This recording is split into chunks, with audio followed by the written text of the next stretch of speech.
Doctor Chinnamail Anji Reddy గారు ఉమ్మడి కరీంనగర్, ఆదిలాబాద్, మెదక్, నిజామాబాద్ పట్టభద్రుల బీజేపీ ఎమ్మెల్సీ అభ్యర్థిగా మీ మద్దతు కోరుతున్నారు.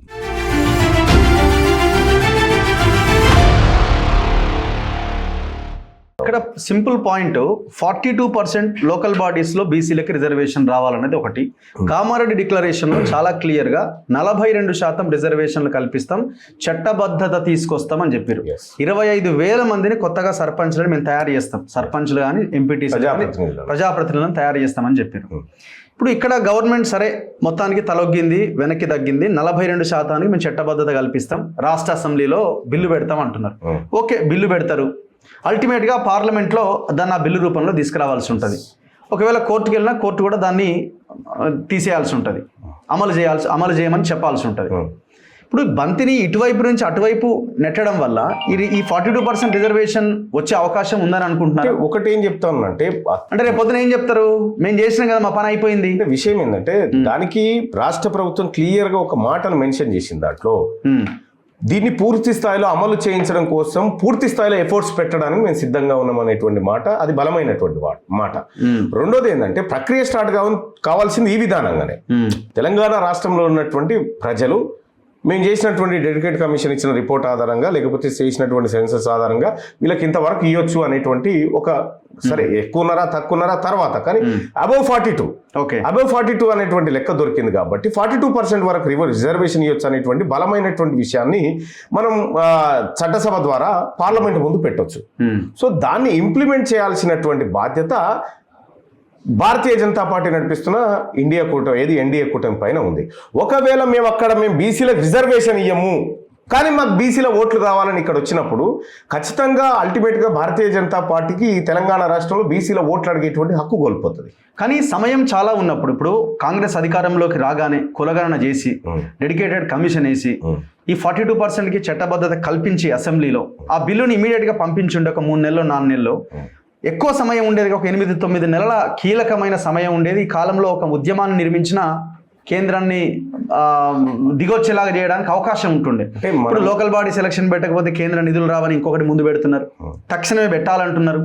సో ఇలాంటి నేపథ్యంలో ఈ టైం పీరియడ్లో ఎట్లా దీన్ని ఒక మూమెంట్ లాగా ముందుకు తీసుకెళ్లే అవకాశం ఉంది? అంటే ఒకటి రాష్ట్ర ప్రభుత్వం ముంగట క్లియర్గా ఒకటి బీసీల నుంచి వచ్చినటువంటి రియాక్షన్ ఏదైతే క్యాస్ట్ సెన్సస్ విషయంలో బీసీల కులాలను తక్కువ చేసి లెక్కలు చూపించారనేటువంటి ఒక బలమైనటువంటి నమ్మకాన్ని, అంటే మోసం జరిగిందనేటువంటి విషయాన్ని బీసీ ప్రజలు అర్థం చేసుకొని చర్చించుకొని ఇది తప్పు అనేటువంటి కంక్లూజన్కి వచ్చిన తర్వాత అల్టిమేట్గా ప్రభుత్వానికి ఇక బీసీలకు చేయాల్సిందే అనేటువంటి ఒక అనివార్యత ఏర్పడ్డది.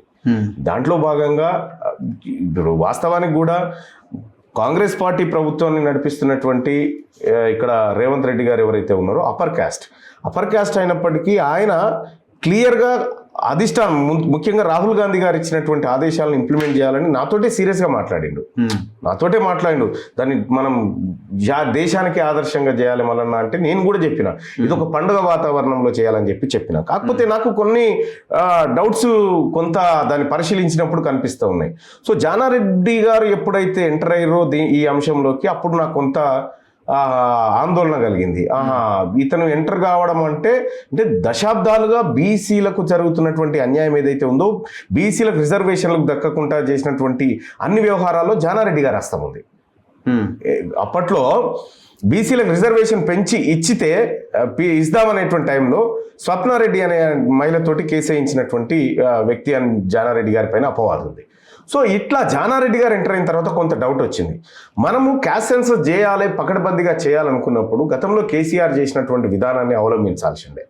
సో ఏం చేశారు? అప్పుడు దాదాపు 2,75,000 మంది ఎమ్యునరేటర్ని ఒకే రోజు దించారు గ్రౌండ్లోకి. ఆ ఒకే రోజు ప్రజలందరినీ అలర్ట్ చేసి మీరు ఖచ్చితంగా ఇంటికాడ ఉండాల్సిందే అని చెప్పి ఒక సర్వే వాతావరణాన్ని క్రియేట్ చేసి విస్తృతంగా ప్రచారం కల్పించి ఆ కార్యక్రమాన్ని చేశారు. 1 డేలో అది సక్సెస్ఫుల్గా చేయడం జరిగింది. సో దానికి లిమ్కా బుక్ రికార్డు ఏదో ఒకటి సరే ఇచ్చారు. కానీ ఇవాళ మనం చేసినటువంటి క్యాస్ట్ సెన్సస్లో మనం క్యాస్ట్ సెన్సస్ చేయాలనుకున్నప్పుడు క్యాస్టు, ఆ తర్వాత సామాజిక అంశాలను తీసుకోవాల్సి ఉండే. కానీ మనం ఆర్థిక పరమైనటువంటి అంశాలను, బ్యాంక్ అకౌంట్లను, భూములను, వీటన్నిటినంటే సర్వేకు ప్రజలు భయపడే విధంగా క్వశ్చనర్ తయారు చేయడం. అక్కడ ఇంకొక డౌట్ వచ్చింది. సో ఇట్లెందుకు చేస్తూ ఉన్నారు, ఇన్ని అంశాలు ఎందుకు పెడతా ఉన్నారు అనేటువంటిది ఒక డౌట్ వచ్చింది. మూడోది ఏంటంటే, ఇంత ప్రతిష్టాత్మకంగా మా నాయకుడు రాహుల్ గాంధీ గారు ఆలోచనలోంచి వచ్చినటువంటి క్యాస్ట్ సెన్సస్ అనేటువంటి అంశాన్ని పకడ్బందీగా నిర్వహించాలంటే దానికి ఏం చేయాల్సి ఉందంటే, మంత్రులంతా ఎవరి ఇండ్ల కాడ నుండి ఆ రోజు ప్రారంభించాల్సిందే. ప్రారంభించి ముఖ్యమంత్రి గారు కూడా ఫస్ట్ తానే చేయాల్సినటువంటి అవసరం ఉండే. కానీ తీరా క్యాస్ట్ సెన్సస్ అంతా అయిపోయినాక చివరి రోజుల్లో ముఖ్యమంత్రి గారు చేసుకున్నారు. అంటే దీని పట్ల వాళ్ళకు పెద్దగా ఇంట్రెస్ట్ లేదా ఏందనేటువంటి ఒక 4వ డౌట్ కలిగింది. సో ఇట్లా రకరకాలుగా ఆ తర్వాత క్యాస్ట్ సెన్సస్ చేస్తున్నటువంటి సమయంలో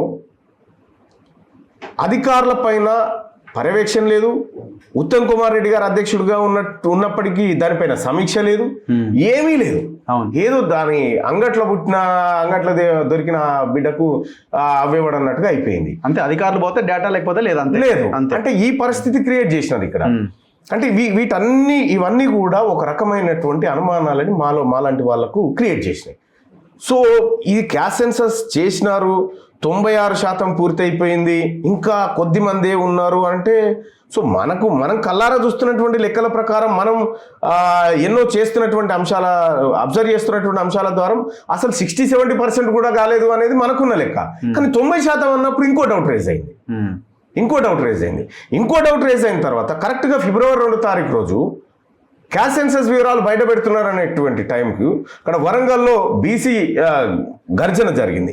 ఆ గర్జన ఓవైపు జరుగుతూ ఉంటే ఇక్కడ క్యాస్ట్ సెన్సస్ లెక్కలు రిలీజ్ చేసి, సో ఇక్కడ హిందూ ముస్లింలు, ఏది బీసీలో బీసీ ముస్లిమ్స్, ఓసీ ముస్లిమ్స్ అని విడదీసి తద్వారా బీసీల సంఖ్యను కుదించి ఓసీల సంఖ్యను పెంచుడుతోటి అప్పుడు బలపడ్డది. దీని వెనకాల భారీ కుట్ర జరిగింది అనేది, ఎందుకు జరిగింది అనేది చాలా మందితో విశ్లేషించినప్పుడు ఈడబ్ల్యూఎస్ కోటాను రక్షించుకోవడానికి క్యాస్ట్ సెన్సస్ ను అడ్డంగా వాడుకున్నారనేది మనకు అర్థమైనటువంటి విషయం.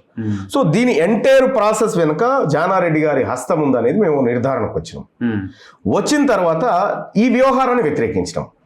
అసలు మనం జారీ చేసినటువంటి ఆధార్ కార్డులే, మీ ఆధార్ కార్డుల డేటాలో క్లియర్గా కింద స్టార్ మార్క్ పెట్టి ఉంటుంది, మీరు ఒకసారి గమనించండి. స్టార్ మార్క్ పెట్టి about data as per state government అని కింద రాసి ఉంది.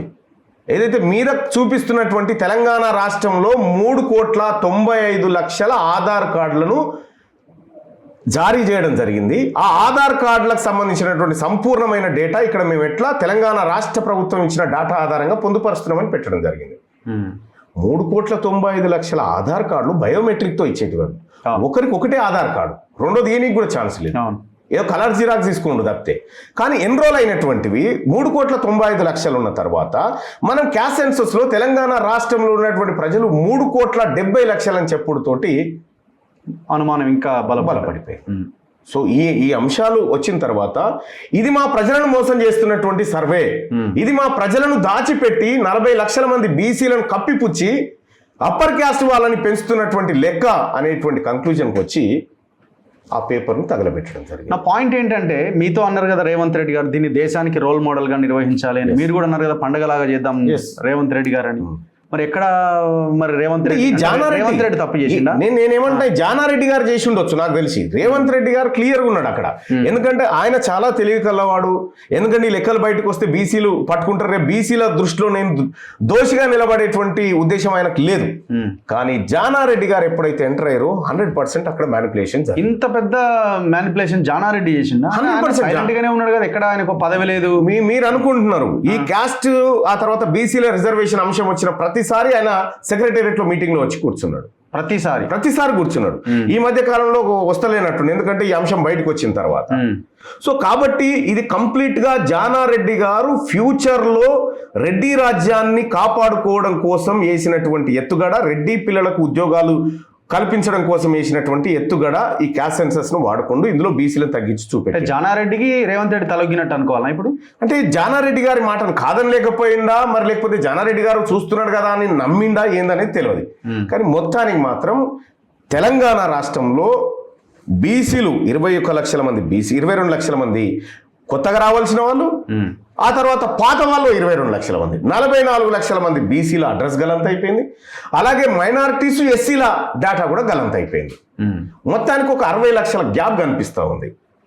సో ఇక్కడ నేనేమంటున్నానంటే క్లియర్గా మనం అన్ని రకాలుగా అన్ని యాంగిల్లో ఈ రాష్ట్ర ప్రభుత్వం చేసినటువంటి సర్వే బోగస్ అని తేలిన తర్వాత ఈ రాష్ట్ర ప్రభుత్వం ఇందులో జరిగినటువంటి పొరపాట్లను సరిదిద్ది మళ్ళీ క్యాస్ట్ సెన్సస్ కి సంబంధించినటువంటి అంశాన్ని పూర్తి స్థాయిలో చేసి పకడ్బందీగా చేసినప్పుడు మాత్రమే మంచి జరుగుతుంది.